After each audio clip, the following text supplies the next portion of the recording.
Hello my YouTube family, welcome back to my channel. तो आज के वीडियो में हम लोग फिजिक्स और बायोलॉजी के कुछ इंपॉर्टेंट 50 क्वेश्चन इस वीडियो में पढ़ेंगे। तो चलिए शुरू करते हैं। फर्स्ट क्वेश्चन फर्स्ट दिया गया, जीव विज्ञान शब्द का प्रयोग सर्वप्रथम किसने किया? तो जीव विज्ञान शब्द का प्रयोग सर्वप्रथम लैमार्क तथा ट्रेविरेनस के द्वारा किया गया था। नेक्स्ट है, मानव मस्तिष्क का कौन सा भाग निगरण और उल्टी का नियमन केंद्र है, रेगुलेटिंग सेंटर जिसे बोला जाता है, वो है मेडुला ऑब्लेंगेटा। ये क्वेश्चन जो है कई बार एग्जाम में पूछे गए हैं, तो इसे आप लोग डबल मार्क कर लीजिएगा। निगरण और उल्टी का नियमन केंद्र जो है वो मेडुला ऑब्लेंगेटा है। नेक्स्ट है, हमारे शरीर में मस्तिष्क का कौन सा भाग संवेगात्मक क्रियाओं को नियंत्रित करता है? वो है हाइपोथैलेमस। हाइपोथैलेमस जो है वो जितना भी संवेगात्मक क्रिया होती है उसे वो कंट्रोल करते हैं। कौन सा हार्मोन बच्चे के जन्म के बाद दूध बनने की प्रक्रिया को उत्तेजित करता है? तो वो कहलाता है प्रोलैक्टिन। प्रोलैक्टिन महिलाओं में पाया जाता है, और जब बच्चे जन्म लेते हैं तो जन्म लेने के बाद ये प्रोलैक्टिन हार्मोन जो होते हैं वो महिलाओं में एक्टिव हो जाते हैं, जिसके कारण उनमें दूध बनने की प्रक्रिया शुरू हो जाती है। नेक्स्ट है, जल में कौन सा विटामिन घुलनशील होता है? तो जल में दो विटामिन घुलनशील होते हैं, एक विटामिन बी होता है और दूसरा विटामिन सी होता है। नेक्स्ट है, कौन सा विटामिन वसा में घुलनशील होता है? तो वसा में घुलनशील 4 विटामिन होते हैं। ए होता है, डी होता है, ई और के, ये 4 जो है वो वसा में घुलनशील। वहीं अगर जल में घुलनशील पूछा जाएगा तो बी और सी होते हैं। नेक्स्ट है, फिजिक्स के कुछ इंपॉर्टेंट ऐसा यूनिट है जो कई बार एग्जाम में ये पूछे जाते हैं, तो इसे आप लोग जरूर नोट कर लीजिएगा। डॉप्सन जो है वो किसकी इकाई है? तो डॉप्सन ओजोन परत की इकाई है। विद्युत प्रतिरोध की इकाई क्या है? विद्युत प्रतिरोध का इकाई का नाम है ओम, जिसका सिंबल इस प्रकार से होता है। ओम जो है वो विद्युत प्रतिरोध का है। नेक्स्ट है, कार्य एवं ऊर्जा का। कार्य और ऊर्जा का जो होता है वो होता है जूल। कार्य एवं ऊर्जा का यूनिट जो है, ऐसा यूनिट, वो होता है जूल। नेक्स्ट है, किलोवाट घंटा। किलोवाट घंटा किस राशि का मात्रक है? तो वो है ऊर्जा का। मानव शरीर का सामान्य तापमान, ये तीनों में से कब कोई एक आपका जो यूनिट है उसमें पूछता है, या तो फ़ारेनहाइट में पूछेगा, केल्विन में, या सेल्सियस में। तो अगर आपसे सेल्सियस में पूछे जाएंगे तो वो हो जाएगा 36.9 डिग्री सेल्सियस। फ़ारेनहाइट में पूछा जाएगा तो 98.4 फ़ारेनहाइट, और केल्विन में जब पूछा जाएगा तो हो जाएगा 310 केल्विन। नेक्स्ट क्वेश्चन देखते हैं। नेक्स्ट है, विद्युत विभव। विद्युत विभव जो है वो वोल्ट का ऐसा यूनिट है। विद्युत धारिता किसका है? तो फैराडे का। फैराडे विद्युत धारिता, वोल्ट विद्युत विभव। भूकंप की तीव्रता किससे मापी जाती है? तो भूकंप की तीव्रता जो नापी जाती है उसे बोला जाता है रिएक्टर स्केल। रिएक्टर स्केल के माध्यम से भूकंप की जो तीव्रता होती है उसे मापा जाता है। विद्युत प्रतिरोध, विद्युत प्रतिरोध का होता है ओम, और विद्युत आवेश का होता है कूलाम। कूलाम किसका होता है? विद्युत आवेश का, और विद्युत प्रतिरोध का होता है ओम। नेक्स्ट क्वेश्चन देखते हैं।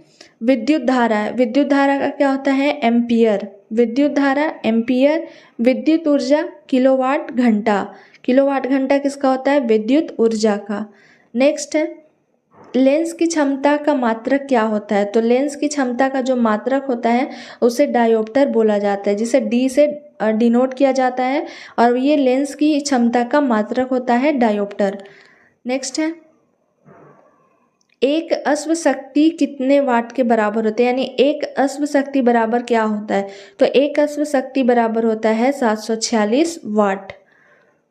नेक्स्ट है, रक्त का थक्का बनने के लिए किस विटामिन की आवश्यकता होती है? तो ब्लड क्लॉटिंग जो होता है, कभी कभी हम लोग देखते हैं कि कभी हमें चोट लगता है या किसी कारण से हम में कट जाता है कहीं पे, तो जब उसे हम लोग बंद करते हैं या उसमें पट्टी लगाते हैं तो ब्लड जो है वो बहना रुक जाता है। तो ये विटामिन के प्रेजेंस के कारण होता है। जिस व्यक्ति में विटामिन के की कमी रहेगी तो उनका ब्लड जो है वो जल्दी क्लॉट नहीं हो पाता है। फेफड़ा का आकार क्या होता है? ये भी काफ़ी इंपॉर्टेंट क्वेश्चन है। तो फेफड़ा यानी कि जिसे हम लोग लंग्स बोलते हैं, तो लंग्स का आकार जो होता है वो शंकु की तरह होता है। ऑप्शन सी करेक्ट हो जाएगा, शंक्वाकार फेफड़ा का आकार होता है। निम्न में से कौन सी बीमारी श्वसन तंत्र से संबंधित है? रेस्पिरेटरी सिस्टम से रिलेटेड जो है, ऑप्शन में क्या दिए गए? डायरिया, टीबी, निमोनिया, और डी में है बी और सी दोनों। तो इसका करेक्ट आंसर ऑप्शन डी हो जाएगा, क्योंकि टीबी जो है वो भी श्वसन तंत्र से होने वाली बीमारी है और निमोनिया जो है वो भी श्वसन तंत्र से होने वाली बीमारी है। तो इसका करेक्ट आंसर ऑप्शन डी हो जाएगा, बी और सी दोनों। नेक्स्ट है, छाया में पनपने वाले पौधे को क्या कहते हैं? ऑप्शन में दिए गए हेलियोफाइट्स, थियोफाइट्स, साइकोफाइट्स या इनमें से कोई नहीं।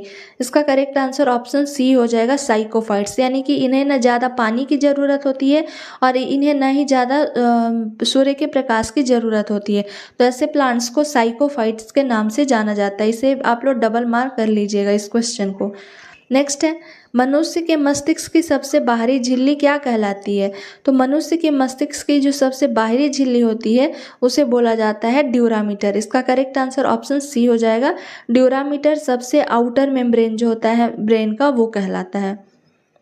नेक्स्ट है, मनुष्य में बुद्धि एवं चतुराई का केंद्र क्या है? ऑप्शन में दिए गए सेरिबेलम, हाइपोथैलेमस, सेरिब्रम या स्पाइनल कॉर्ड। तो इसका करेक्ट आंसर ऑप्शन सी हो जाएगा, सेरेब्रम जो होता है, सेरेब्रम को हम लोग बोलते हैं बुद्धि एवं चतुराई का केंद्र। ऑप्शन सी करेक्ट हो जाएगा, सेरेब्रम। नेक्स्ट है, आलू का खाने योग्य भाग कौन सा होता है? ऑप्शन में दिए गए पत्ती, फल, तना या कलिका। तो इसका करेक्ट आंसर ऑप्शन सी हो जाएगा, तना। आलू का खाने वाला यानी कि एडिबल पार्ट जिसे हम लोग बोलते हैं, तो इसका आलू का जो एडिबल पार्ट होते हैं वो होता है तना। नेक्स्ट है, संसार का सबसे बड़ा पुष्प होता है, संसार का सबसे बड़ा पुष्प जो होता है उसे बोला जाता है रैफ्लेसिया। ठीक है, ऑप्शन बी करेक्ट हो जाएगा, रैफ्लेसिया जो है वो सबसे बड़ा पुष्प होता है। संसार का सबसे छोटा पुष्प कौन सा होता है? तो सबसे छोटा पुष्प का नाम होता है वुल्फिया। ऑप्शन बी करेक्ट हो जाएगा, वुल्फिया। उच्च रक्तचाप की अवस्था को क्या बोलते हैं? जिसे हम लोग बोलते हैं high blood pressure, high BP जिसे बोलते हैं, तो उसे बोला जाता है हाइपरटेंशन। ऑप्शन सी करेक्ट हो जाएगा, हाइपरटेंशन इसे बोला जाता है। हाई बीपी, बीपी यानी कि ब्लड प्रेशर। नॉर्मल जो ब्लड प्रेशर होता है वो कितना होता है? 120/80, जिसे हम लोग डायस्टोलिक और सिस्टोलिक के नाम से जानते हैं। याद रखिएगा, सिस्टोलिक और डायस्टोलिक बोलते हैं, और नॉर्मल टेम्परेचर जो होता है वो 120/80 होता है। नेक्स्ट है, तो ये आपके कुछ इंपॉर्टेंट क्वेश्चन थे, साइंस के, फिजिक्स और बायोलॉजी के क्वेश्चन थे। आई होप आपको ये वीडियो पसंद आया होगा। अगर मेरा वीडियो पसंद आता है तो please like, share and subscribe ज़रूर करें। Thank you for watching my video.